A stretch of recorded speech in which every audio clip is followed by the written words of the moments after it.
आप देख रहे हैं पब्लिक टाइम्स। नमस्कार, मैं सुमंत कुमार। चलिए जानते हैं गोपालगंज की खास खबर। बरौली के सरकारी अस्पताल में प्रसव पीड़िता की मौत, परिजनों ने किया हंगामा। जानिए क्या है मामला। शनिवार की रात प्रसव पीड़ा से पीड़ित महिला रोजी खातून की प्राथमिकी स्वास्थ्य केंद्र बरौली में मौत हो गई। परिजनों ने अस्पताल प्रांगण में शव रखकर घंटों हंगामा किया।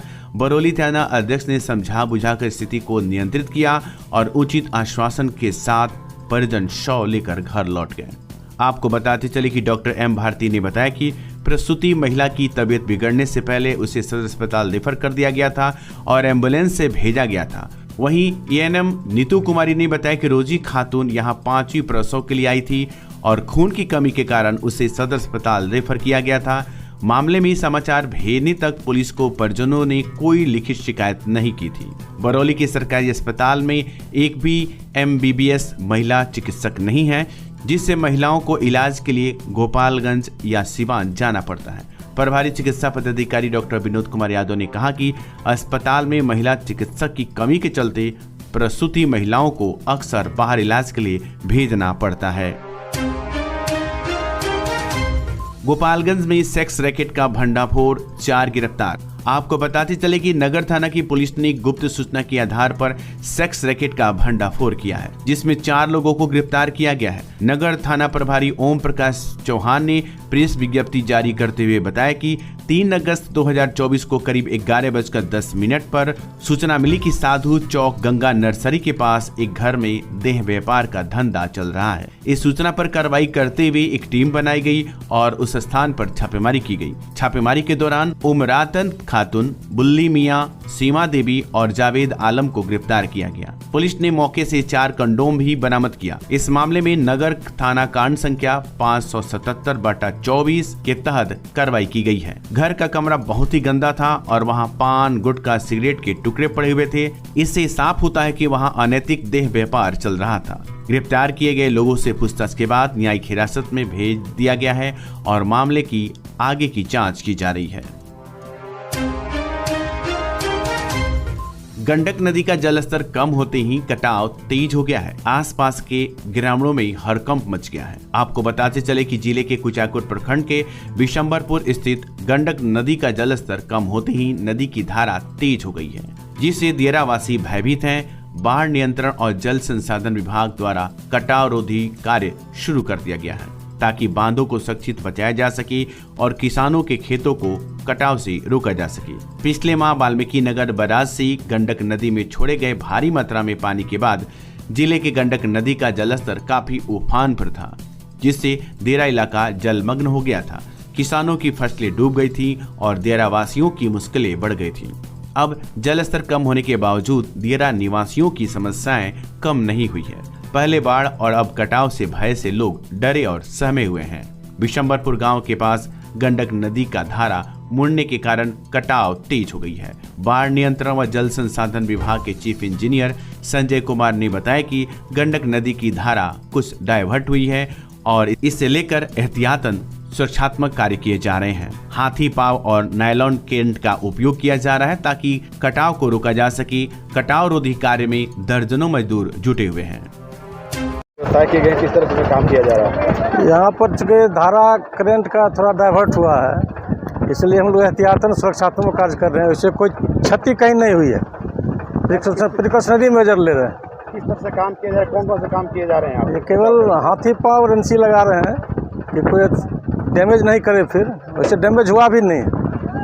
सुरक्षात्मक कार्य हम लोग एक्स्ट्रा प्रिकॉशनरी मेजर ले रहे हैं हम लोग। इसे क्या लगता है बिल्कुल 100% सुरक्षित, चिंता की कोई बात नहीं। विदेश भेजने के नाम पर 3 लाख रुपए की ठगी, पीड़ित ने लगाई है न्याय की गुहार। आपको बताते चले कि माझागढ़ थाना क्षेत्र के लंगटूहट्टा गांव निवासी शेख अली अख्तर के पुत्र इमाम अली ने विदेश भेजने के नाम पर 3 लाख रुपए की ठगी का आरोप लगाया है। उन्होंने इस मामले में आरक्षी अधीक्षक गोपालगंज और छपरा को लिखित आवेदन निबंधित डाक से भेजकर कार्रवाई की मांग की है।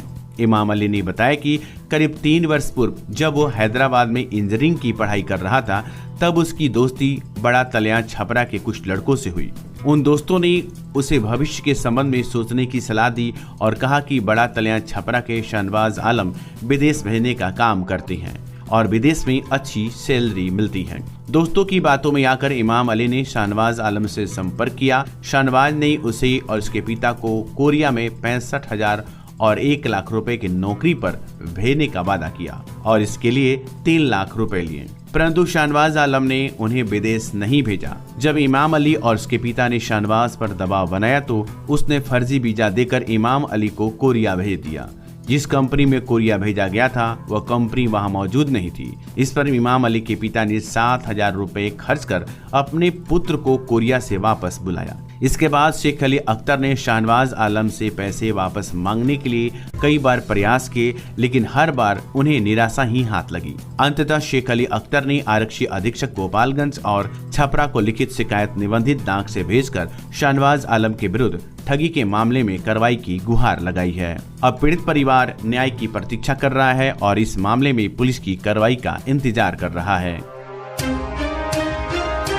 आम से लेकर खास लोगों के लिए खुशखबरी। अगर आप भी अपने सपनों का महल बनाना चाहते हैं तो माँ विंध्यवासिनी प्रॉपर्टी दे रहा है ये सुनहरा मौका। गोरखपुर स्टेशन से महज 5 किलोमीटर की दूरी पर, गोरखपुर एयरपोर्ट से 4 किलोमीटर की दूरी पर, कुसुमी बाजार, गायत्री नगर छावनी स्टेशन से 1 किलोमीटर की दूरी पर, पादरी बाजार निकट मोहनापुर पादरी बाजार, दहला जंगल, छत्रधारी टोला निकट करम ITI के पास तथा अन्य जगहों पर आवासीय जमीन उपलब्ध है।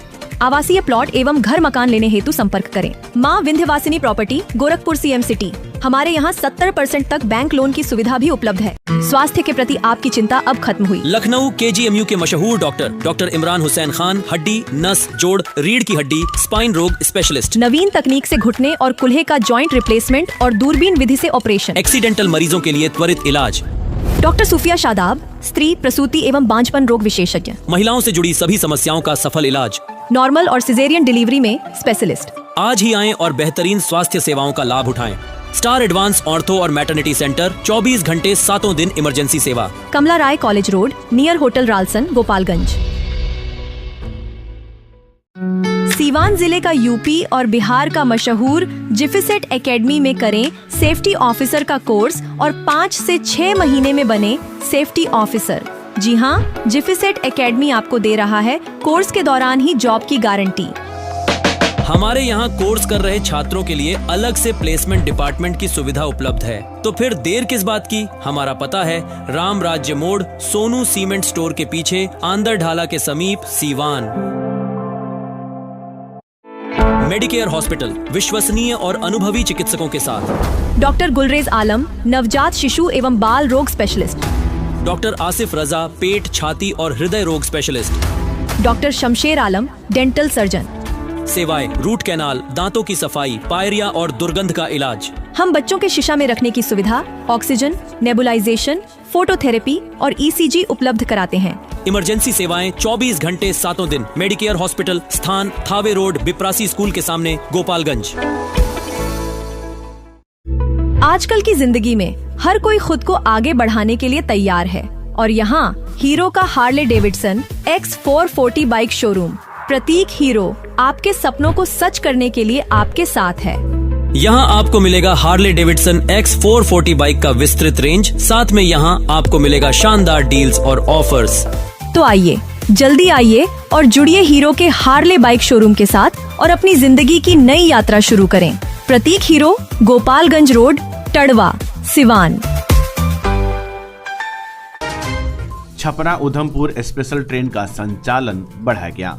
आपको बताते चले कि रेल प्रशासन ने यात्रियों की अतिरिक्त भीड़ को ध्यान में रखते हुए 05194 छपरा शहीद कैप्टन तुषार महाजन उधमपुर छपरा साप्ताहिक विशेष गाड़ी का संचालन 10 से 31 अगस्त तक छपरा से प्रत्येक शनिवार और 12 अगस्त से 2 सितंबर तक उधमपुर से प्रत्येक सोमवार को किया जाएगा। 05193 छपरा उधमपुर विशेष गाड़ी छपरा से प्रस्थान 10 से 31 अगस्त तक हर शनिवार को दोपहर के 2 बजे से होगा। इसका मुख्य स्टॉप गोरखपुर 8:55, लक्सर जंक्शन 11:10 अगले दिन, जम्बू तवी 8:45 पर अगले दिन, उधमपुर रात की 10:10 पर अगले दिन पहुंचेगी।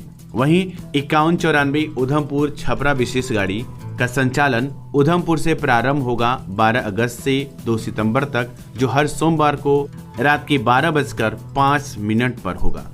इसका मुख्य स्टॉप जम्बूतवी 1:15, मुरादाबाद 2:30 अगले दिन, गोरखपुर 1:20 अगले दिन, छपरा 8 बजे अगले दिन होगा। इस ट्रेन में 22 कोच लगाए जाएंगे, जिसमें शयन कक्ष और वातानुकूलित कोच शामिल होंगे। इस जानकारी को जनसंपर्क अधिकारी बनारसी की अशोक कुमार ने साझा किया है। जुलाई माह का THR राशन वितरण 6 अगस्त को माझागढ़ में वितरण की संभावना नहीं है। जानिए क्या है मामला। बाल विकास परियोजना द्वारा जुलाई माह का THR राशन 6 अगस्त को आंगनबाड़ी केंद्र पर वितरित किया जाएगा। इस वितरण की जांच के लिए जिला प्रशासन ने टीम भी गठित कर दिया है। हालांकि माझागढ़ प्रखंड में पोषाहार की राशि का आवंटन नहीं होने के कारण वहां संचालित 250 आंगनबाड़ी केंद्रों पर THR राशन वितरण की संभावना नहीं है। सेविकाओं का कहना है कि उच्चतम न्यायालय के निर्देशों के बावजूद बिहार सरकार द्वारा समय पर पोषाहार की राशि उपलब्ध नहीं कराई जा रही है, जिससे वितरण में देरी हो रही है। मई माह का पोषाहार जून में और जून माह का पोषाहार जुलाई में वितरित किया गया था। जुलाई माह का वितरण 6 अगस्त को होना था, लेकिन माझा में पोषाहार की राशि के अभाव में ये संभव होता नहीं दिख रहा है।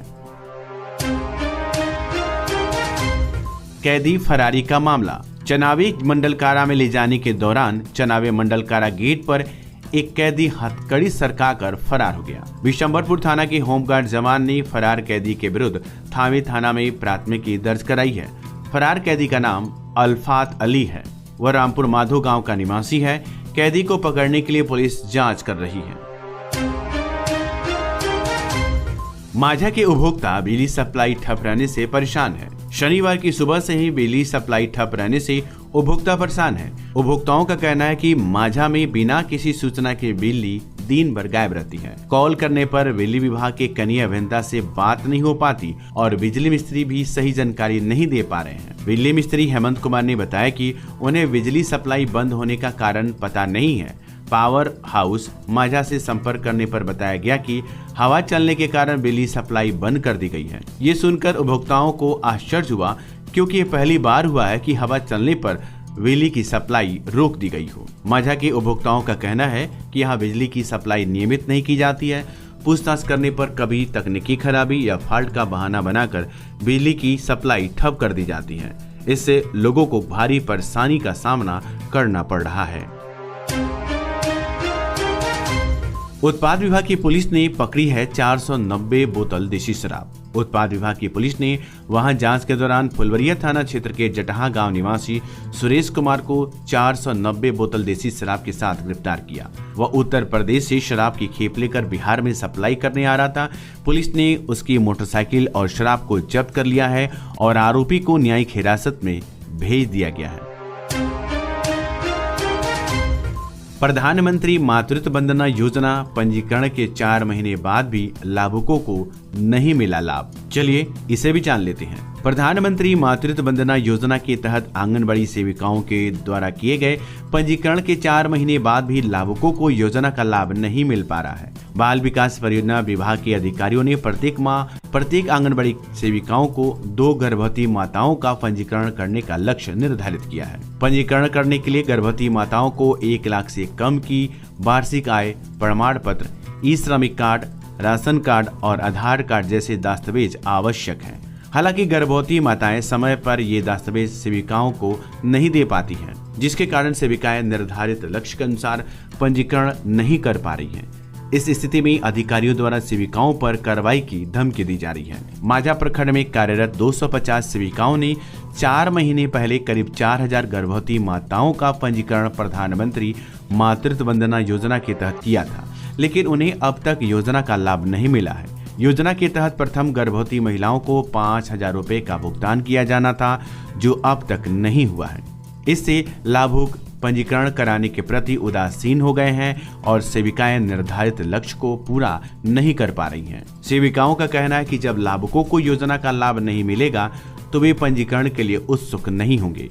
अधिकारियों द्वारा सेविकाओं पर लक्ष्य पूरा करने का दबाव बनाया जाता है और कार्रवाई की धमकी दी जाती है, लेकिन लाभुकों को भुगतान कराने के लिए विभागीय अधिकारी और सरकार आवश्यक कदम नहीं उठा रही है। इससे सेविकाओं पर अनावश्यक दबाव बनता है और वे डर के माहौल में काम करने को मजबूर हैं। सेविकाओं का कहना है कि यदि लाभुकों को योजनाओं का लाभ समय पर मिल जाए तो वे पंजीकरण के प्रति जागरूक होंगे और लक्ष्य पूरा करने में भी परेशानी नहीं होगी। इससे अधिकारियों की धमकी से बचकर सेविकाएं निश्चिंत होकर कार्य कर सकेंगी और उनकी सेहत पर भी असर नहीं पड़ेगा। जिला एवं सत्र न्यायाधीश गुरविंदर सिंह मल्होत्रा के निर्देश पर और सचिव जिला विधिक सेवा प्राधिकार प्रमोद कुमार मेहता की देखरेख में रविवार को गोपालगंज प्रखंड के मानिकपुर पंचायत भवन परिसर में विधिक जागरूकता कार्यक्रम का आयोजन किया गया। इस कार्यक्रम का उद्देश्य आदिवासी अधिकारों का संरक्षण, विधिक सहायता, राष्ट्रीय लोक अदालत और अन्य कानूनी विषयों पर जागरूकता बढ़ाना था। कार्यक्रम में जिला विधिक सेवा प्राधिकार गोपालगंज के पैनल अधिवक्ता संजय कुमार गुप्ता और पीएलबी इमरान अहमद की टीम ने आदिवासी व्यक्तियों के अधिकार, नौकरियों में आरक्षण, मुफ्त शिक्षा और कानूनी सहायता के विभिन्न विषयों पर प्रकाश डाला। टीम ने यह भी बताया कि मुफ्त विधिक सहायता कैसे प्राप्त की जा सकती है और इसके अंतर्गत पात्र व्यक्तियों को मुफ्त अधिवक्ता की उपलब्धता के बारे में जानकारी दी गई। आगामी 14 सितंबर 2024 को व्यवहार न्यायालय परिसर गोपालगंज में आयोजित होने वाले राष्ट्रीय लोक अदालत में सुलहनीय वादों जैसे बैंक ऋण वाद, ग्राम कचहरी के वाद, पारिवारिक वाद और श्रम वादों के निष्पादन के लिए प्रतिभागियों को जागरूक किया गया। संबंधित न्यायालय या विभाग से संपर्क करने की सलाह दी गई। समाज कल्याण विभाग द्वारा संचालित प्रयोजक कार्यक्रम के अंतर्गत अनाथ बच्चों के लिए प्रति माह 4,000 रुपए का अनुदान भत्ता जिला बाल संरक्षण इकाई द्वारा किया जाता है। इस कार्यक्रम का लाभ 18 वर्ष की आयु तक या 3 वर्षों तक मिलता है। कार्यक्रम में उपस्थित आम जनता को विभिन्न कल्याणकारी योजनाओं से संबंधित हैंडबिल भी वितरित किए गए। इस कार्यक्रम में स्थानीय पंचायत के मुखिया, सरपंच, वार्ड पंच, अन्य जनप्रतिनिधि और स्थानीय ग्रामीण जनता ने भी भाग लिया। तो ये थी गोपालगंज की खास खबर। आपका दिन शुभ हो। धन्यवाद।